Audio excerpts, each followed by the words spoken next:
Em nome do Pai, do Filho e do Espírito Santo. Amém. Amados irmãos e irmãs, é com muita alegria que nós estamos aqui para juntos estudar e meditar o Evangelho que a Igreja nos apresenta para esta segunda-feira da 22ª semana do Tempo Comum. O texto desta segunda-feira se encontra lá em Lucas, capítulo 4, versículos de 16 até o 30, que nos diz assim: Naquele tempo veio Jesus à cidade de Nazaré, onde se tinha criado. Conforme seu costume, entrou na sinagoga no sábado e levantou-se para fazer a leitura. Deram-lhe o livro do profeta Isaías. Abrindo o livro, Jesus achou a passagem que está escrito: O Espírito do Senhor está sobre mim, porque ele me consagrou com a unção para anunciar a boa nova aos pobres. Enviou-me para proclamar a libertação aos cativos e aos cegos a recuperação da vista, para libertar os oprimidos, e para proclamar um ano da graça do Senhor. Depois fechou o livro, entregou-o ao ajudante e sentou-se. Todos os que estavam na sinagoga tinham os olhos fixos nele. Então começou a dizer-lhes: Hoje se cumpriu esta profecia que acabastes de ouvir. Todos davam testemunho a seu respeito, admirados com as palavras cheias de encanto que saíam da sua boca. E diziam: Não é este o filho de José? Jesus, porém, disse: Sem dúvida, vós me repetireis o provérbio: Médico, cura-te a ti mesmo. Faze também aqui em tua terra tudo o que ouvimos dizer que fizestes em Cafarnaum. E acrescentou: Em verdade eu vos digo que nenhum profeta é bem recebido em sua pátria. De fato, eu vos digo, no tempo do profeta Elias, quando não choveu durante 3 anos e 6 meses e houve grande fome em toda a região, havia muitas viúvas em Israel. No entanto, a nenhuma delas foi enviado Elias, senão a uma viúva que vivia em Sarepta, na Sidônia. E no tempo do profeta Eliseu havia muitos leprosos em Israel. Contudo, nenhum deles foi curado, mas sim Naamã, o sírio. Quando ouviram essas palavras de Jesus, todos na sinagoga ficaram furiosos. Levantaram-se e o expulsaram da cidade. Levaram-no até o alto do monte, sobre o qual a cidade estava construída, com a intenção de lançá-lo no precipício. Jesus, porém, passando pelo meio deles, continuou o seu caminho. Amados irmãos e irmãs, é um evangelho um pouco grande, mas vamos lá para os comentários. Primeira coisa que você pode estar achando estranho, para quem acompanha a liturgia diariamente, é que nós agora vamos entrar no evangelho de Lucas. É um procedimento natural. Dia de semana, todos os anos a gente vai vendo os mesmos textos. Começamos com o evangelho de Marcos, depois percorremos Mateus e agora vamos adentrar Lucas até o final do ano. E aqui estamos no início do evangelho de Lucas. As narrativas da infância não ficam agora, porque aparecem no Natal, enfim. E agora aparece Lucas 4. Que, como a gente percebeu, a primeira coisa que apareceu foi Jesus entrando na sinagoga no dia de sábado. Primeiro, que era uma sinagoga. A sinagoga geralmente era tipo uma capela para a gente hoje. Lá não aconteciam sacrifícios, mas lá se tinha o costume de fazer estudos da lei. Todos os sábados os homens iam para lá estudar. Mulher geralmente não entrava em sinagoga. E aí, Jesus era judeu, então o dia de sábado era o dia realmente que se guardava para poder, nesse dia, adorar o Senhor, focar e etc.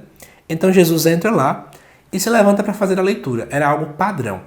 Assim como hoje a gente tem um lecionário que tem leituras, era mais ou menos isso que acontecia. Só que naquele tempo era um rolo que se tinha.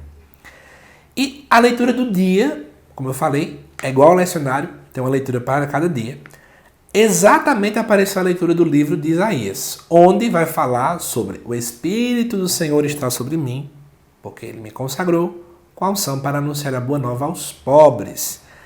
Enviou-me para proclamar a libertação e por aí vai, né? Ou seja, é um texto lá de Isaías, que falava da dinâmica do final do exílio babilônico, que falava daquele povo que antes, naquele contexto lá do Antigo Testamento, estavam exilados na Babilônia, mas agora poderiam ser então libertos, poderiam agora encontrar nesse novo tempo. Exatamente Jesus lê esse texto. Jesus, no final das contas, está atualizando esse texto então, para dizer assim, olha, aquilo que o profeta falava acontece em mim. Acontece por meio de mim. Esse é o momento em que aquela profecia está de fato acontecendo, sendo realizada. E aí, é por isso que Jesus coloca no versículo 21 isso, né? Hoje se cumpriu. Só que aí vamos lá, do versículo 22 em diante começa a confusão. O povo começava a ver que Jesus falava muito bem. E eles começavam, né? Não é esse o filho de José? Ou seja, ficavam diminuindo. Não é isso aqui alguém do meio da gente? Como é que ele fala assim, não é? Como é que ele tem tanta sabedoria na hora de falar? Como é que é isso, aquilo? Então, na final das contas, Jesus começa então a dizer, vocês vão então dizer, né, a mim, médico, cura-te a ti mesmo, né? Faz também aqui em tua terra o que ouvimos dizer que fizesse em Cafarnaum. Ou seja, já que você é tão bom, faça isso aqui. Né? É isso que Jesus está querendo fazer, esse trocadilho, porque estavam diminuindo quem ele era. E aí, Jesus na verdade vai dizer que nenhum profeta é bem recebido em sua pátria.